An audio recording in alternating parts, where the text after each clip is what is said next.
All right, I think we'll get started here. How's everybody doing? Hey, you excited? We ordered up a 70 degree day for the splash pad, the first one in the city limits. So I know the kids are itching to get to this, so we'll try to be quick.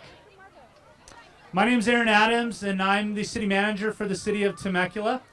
And I'd just like to welcome everyone here today. I know this has been a long time coming, and a lot of work has gone into getting us to this day. And I'd just like to recognize a few dignitaries that we have in the audience today, and if you could please stand. From the City Council, we have Mayor Jeff Comachero. We have Mayor Pro Tem Chuck Washington. We have Council Member Marianne Edwards. And we have Council Member Mike Nagar. We also have members of our Community Services Commission. I think I saw you here. Dale Borgeson. Thank you, Dale. Commissioner Eric Willis. And Commissioner Cecily Nelson. Oh, and Zach Schwenk over here. Thank you, Zach, for being here today. We also have members of the executive management team. I won't recognize every single one, but I'm glad you're here. Thank you for being here. And one particular city staff member I do want to recognize is the project manager from Public Works, Will Becerra. Let's hear it for Will. Great job. We also have from the County Office of Parks and Open Space, Wendy Weiss, representing Scott Bengal. Thank you for being here. And the folks that did the work on the ground here, I'd like to recognize a few of them. We have Ali Bamanian from Pacific Place Systems. Ali. Well done. He's our general contractor. From DNA Architects, our landscape architects, we have David Nault and Brian Love. Good job, gentlemen. And from Perpetual Parks and Playgrounds, playground equipment install, we have Steve Stan. And from California Waters, this is the splash pad specialty contractor, Mike Cucci. And lastly, from Raindrop Products, splash pad equipment supplier, Stephen Bearden. Thank you, Stephen. And I would be remiss if I didn't recognize one other agency that helped pull all the funding together to make this a reality, which is the California Department of Housing and Community Development, which allowed us to compete for a grant, or actually the recipient of a grant, for over $320,000 that made the splash pad component a reality as part of this overall project. So we thank you, HCD. And with that, we're going to jump into the program, and it's my honor to invite up Miss Corey Snell, who has a performance and will lead the Pledge of Allegiance. So let's hear it for Corey. I pledge allegiance to the flag of the United States of America and to the republic for which it stands, one nation, under God, indivisible, with liberty and justice for all. Thank you, guys!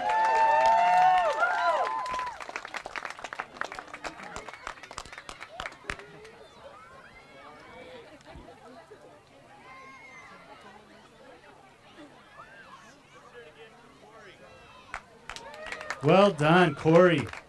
That's a tough act to follow. Pressure's on the City Council Subcommittee, I think. I don't know, what are you going to sing?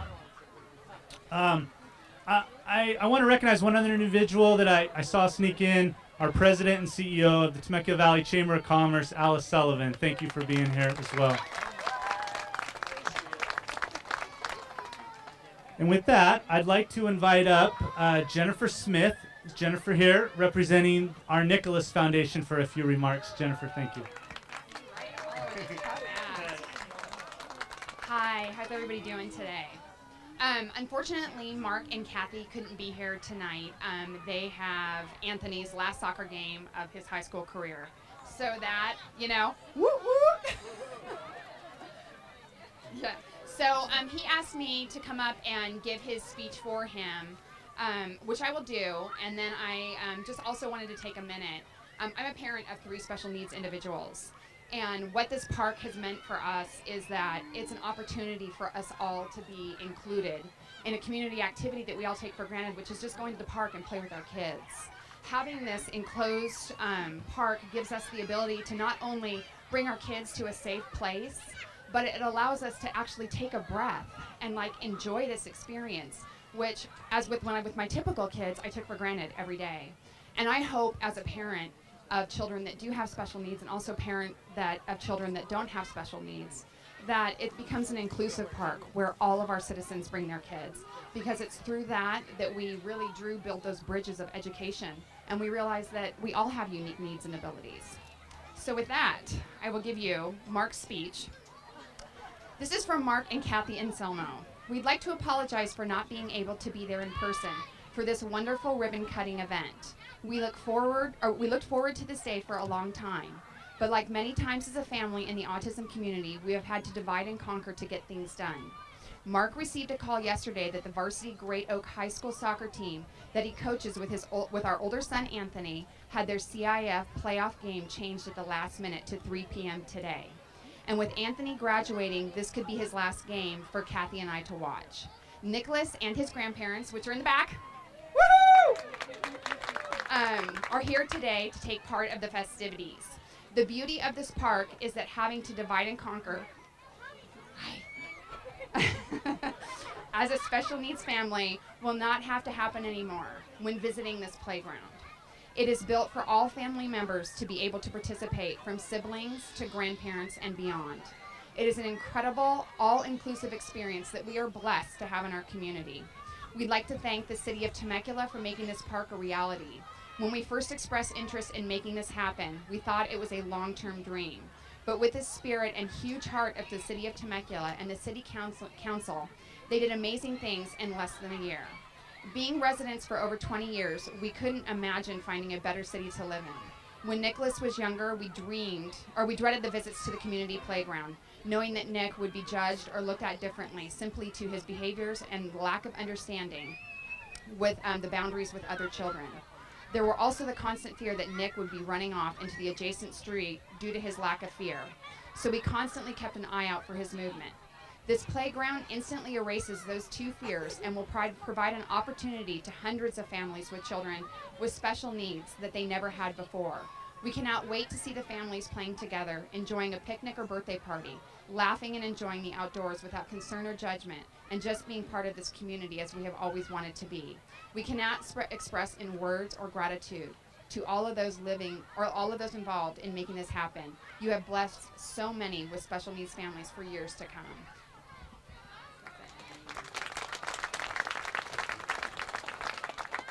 Thank you, Jennifer.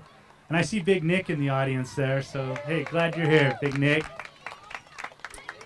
And with that, while the City Council, we're privileged to have a City Council that supported this project. There were 2 individuals that did a lot of the heavy lifting for 2 years, and it's my pleasure to invite up the first one as member of the subcommittee, Mayor Jeff Comachero. Thank you, Aaron. Boy, I'll tell you, I don't think I've ever been so happy to compete with laughing and excited children in a speaking engagement, but this is just terrific. This is, well, it depends how you count, but we've got 39 parks in Temecula. If you consider this a separate park, now we have 40. And I think, can't remember exactly, but I think I've been to the ribbon cutting at every one of those. But this one is different.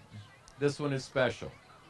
And you've already heard a lot of accolades from those who have helped us, from the park designers and the installers and everybody else. And you'll hear a little bit more from others in a bit. But I've got to tell you, although this was very inspiring for me to be a part of this subcommittee and to help design and build this park, there's no question that this would never happen without one person being the driving force, and you'll hear from him in a minute, and that's Councilmember Mike Nagar.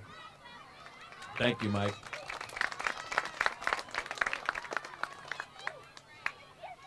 We don't even think about it, unfortunately, when we build parks, that generally we do build them for only a portion of our community. And going through this process certainly made me realize, and I think an awful lot of us realize, that we've been remiss in that regard.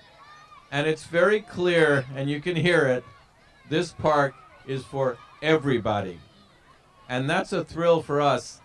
We've always prided ourselves as the city of Temecula on doing things that other cities don't do.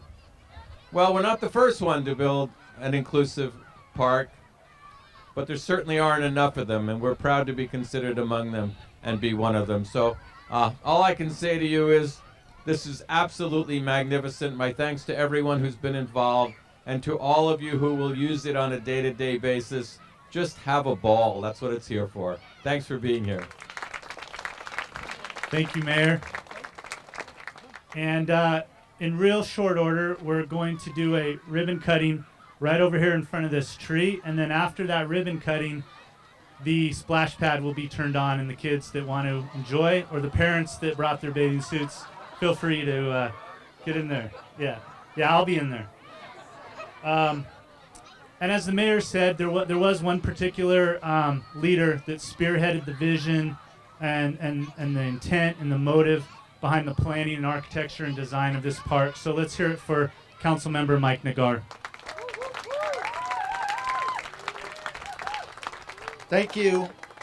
And the mayor and Aaron, you're very kind, and you're all very kind as well. A few words, and I'll try to keep it brief, but I'll tell you, I work with the most fantastic group of people on the city council that words just can't even describe. And Marianne Edwards, Chuck Washington, Jeff Comachero, former council member Ron Roberts, and now new council member Matt Ron. Their compassion and love for this city really knows no bounds, and it permeates in every sector of this city. This is just one of them. And so God bless you all, and thank you. I want to just start by describing the park. When you come in, you'll see some of these renderings that we have because we're not done, but you'll see an archway over the door, over the gate that says, "Welcome to all children of Temecula. Come play and come soar." And then you're going to see a sign by the gate. And on that sign, it's going to show an eagle spreading his wings and soaring. And around that eagle are going to show children of all colors, races, and abilities. And below that is going to be the theme of the park. We expect great things from you. And that's our desire to not focus on disabilities, but abilities. I sort of want to start with what I want to say with I guess a little bit of a benediction, if you will, or a little bit of scripture reading that comes to my mind. And why the vision of eagles and eagles soaring. And it comes out of the book of Isaiah, chapter 40. "But they that wait upon the Lord shall renew their strength. They shall mount up with wings as eagles. They shall run and not be weary, and they shall walk and not faint." And this scripture is important to me because many of you know I have a son on the autism spectrum, and it talks about renewing their strength. And I have to tell you, there were times for me and my family, and I know for many of you here, many of you here that are represented, where you didn't have any strength either. And let me describe a little bit about that. It's hard to mention everything, but if you could just think back to the doctor or the counselor saying, "Mr. and Mrs. Blank, Mr. and Mrs. Jones, Smith, Nagar, your son or your daughter has autism. Your son or your daughter has cerebral palsy. You're going to have a Down syndrome child. She's going to have dyslexia. She's going to have epilepsy." And you start wondering, what does that mean? Your whole world changes. Then they start telling you, well, he or she won't ever walk. Don't think they're going to talk much. Maybe not think like normal people. really do not have any high expectations. And when you hear that, you literally feel the strength leave your body. So much so that you can't even walk. So much so that you go home in a fog. As a husband, I see my wife and I'm worried, how do I help her? How do I help myself? And you don't know what to do. Then you get thrust into a world of IEPs, ABA, speech, OT, FBAs, and a host of other medical tests and procedures that you're supposed to learn and get proficient at. All of this tells you, speaks to having no hope. That's the message. And then sometimes people emerge, strong people. I see Helen Robinson there in the audience, whose daughter diagnosed on the spectrum, who's now is in college. When she got her diagnosis, she said no and became what some people call a pest and an advocate for her daughter. But because of her strength, she paved the way for all of us as to how it should be done. Did she want to do that? Did she want to be that person? No, but she was thrust into it. I think about Teresa Sester, who's not here, whose son, who was on the autism spectrum, just got married. Amazing. They never thought he'd have a normal life. Came home from school, and she okayed me saying this. She came home from school one day and said, "Mom, I want to kill myself. I can't get along at home and I can't get along at school. No hope." And then Teresa decided to just take things in her own hands, and she's become an advocate for hundreds of people in this community. So you wait, as the scripture says, and you hope, and you find the strength. Well, let's talk just a little bit about the kids. The ones they said will not walk or talk or learn. Let me tell you about a little girl named, I'm going to leave her nameless. She's on the spectrum and she can't talk. They never ever thought she would talk. They thought she was a vegetable. But they realized that she wasn't when they gave her an iPad and a device that enabled her to communicate and punch out letters. Oh my gosh, what came out of her. And she communicates just fine, just not the way that we communicate. It takes a little time, but she's all there. She wrote something on Facebook that is very poignant. She wrote, "I'm pleased to announce that I've been asked to do an original painting by one of our city councilmen, Michael Nagar, yours truly. He has invited me to present it at a city council meeting. It will hang in Temecula's beautiful city hall." Can you imagine how honored and excited I am? And here you go. People generally expect little from someone with autism who cannot speak and needs support to accomplish every little thing. I am generally ignored, tolerated, lost in the shuffle. So to be asked respectfully and with a gentle admiration to paint a picture that will hang in a public building is beyond thrilling. Won't you celebrate with me, is what Sydney had to say. I ran into Temple Grandin in Sacramento a few weeks ago. How many people know who Temple Grandin is? For those of you who don't, she's in her 60s.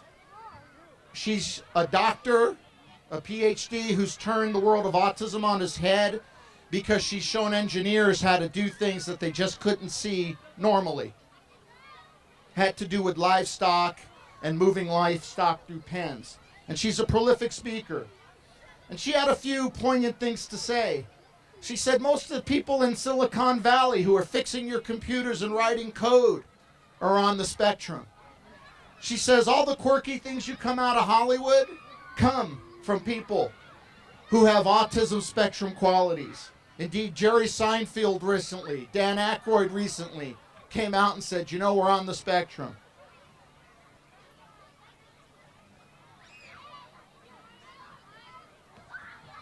I look around what's occurring in this community and the angels in this community. the children at the local high schools in particular, Great Oak, Chaparral, and Temecula Valley, who have gone out of their way to embrace the special needs community. What angels in our community. And of course, a number of teachers who take that child who others said will never walk, talk, think, or have any productive life, and showed them a little love and a little patience, and now they're soaring. So, in conclusion, let me tell you, this is more than a playground. We have lots of playgrounds. This represents a little bit more. This represents a community coming together, telling all of our children that under adversity, we expect great things from you. That we're not willing to accept the fact that you have some condition or what we call a special need or a disability. We expect you to overcome that. And we're here to stand beside you to do so. Not only you, but with your family. And we expect you to do great things. We expect you to have great ideas. And we expect you to soar just like the eagle soars and have your strength renewed with the help of this community. So I conclude with this. Those eagle's wings, mount up. Tell your children, get ready to soar, because that's what we expect here with this playground. God bless you all, and thank you for your prayers.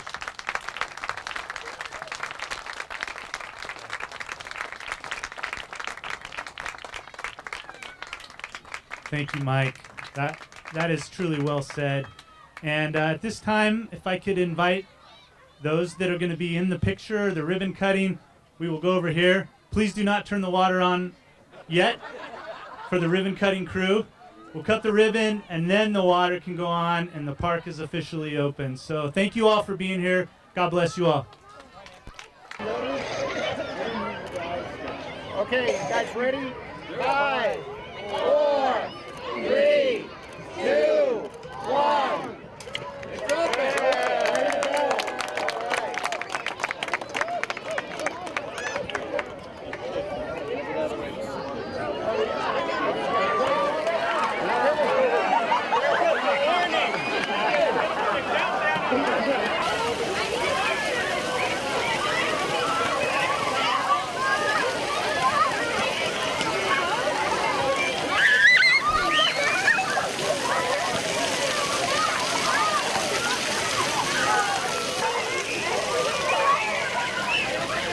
Wait.